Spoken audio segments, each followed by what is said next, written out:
Imagine that you've set students up for a critical turn and talk moment. You can use Groups are similar set, blocks of prompts are code posted, and to, the goal is similar clear. things, but for But then totally things different don't go as planned.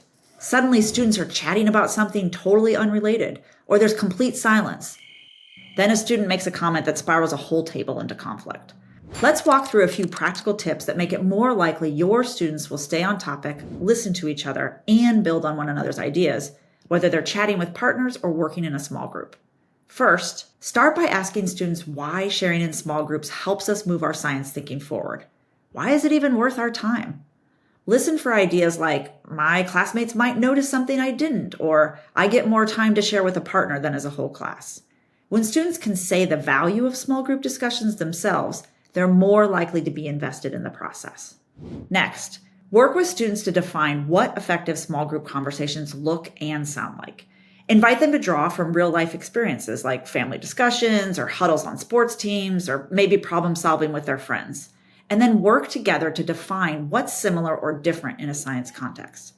Make it specific. Ask students, what does it look like when someone's really listening? What do you do when you're confused by a partner's idea? How else can we show what we mean besides talking? You might brainstorm ways to show agreement, like using hand signals, or encourage them to use models as part of the conversation. When students have a clear picture in their minds of what effective communication looks and sounds like, it turns abstract expectations like talk to each other into something concrete that they can actually do. And that clarity helps conversations stay focused and productive.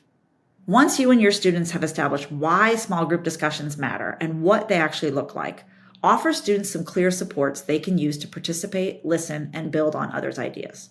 For example, you could invite students to tape OpenSciEd's Communicating in Scientific Ways poster in the back of their notebooks, and then explicitly teach students how to use those sentence frames, like, how do you know that? And the reason I think this is, to initiate and sustain a conversation with a peer. And after you've equipped students with the why, what, and how of productive conversation with their classmates, it's time to practice. Use a fishbowl activity where one pair models a conversation while others watch and reflect. Give them realistic and maybe even tricky scenarios like, what do you do if your partner's having a hard day? Or what if they really disagree strongly with your idea? Practicing small group conversations creates a low-stakes space where students can try out the language, learn from watching each other, and get feedback on how to make these conversations work. Lastly, create clear logistical systems for roles and turns during partner and small group conversations. When students know when it's their turn to share, they can focus more on what they're saying instead of figuring out the logistics of who's going to share first. For example, you can assign each seat at the table a specific color or number. Then, when it's time to share, you can quickly say things like, blue seats, you go first, or partner A shares first, then partner B. When students understand why group work matters and how to do it well, they begin to see each other as partners in figuring things out, not just classmates they have to work with. But this doesn't happen all at once. Just like we don't expect students to master scientific modeling on day one, we can't expect flawless partner talk right away. So next time small group time doesn't go as planned, pause and ask yourself, have we named why this matters?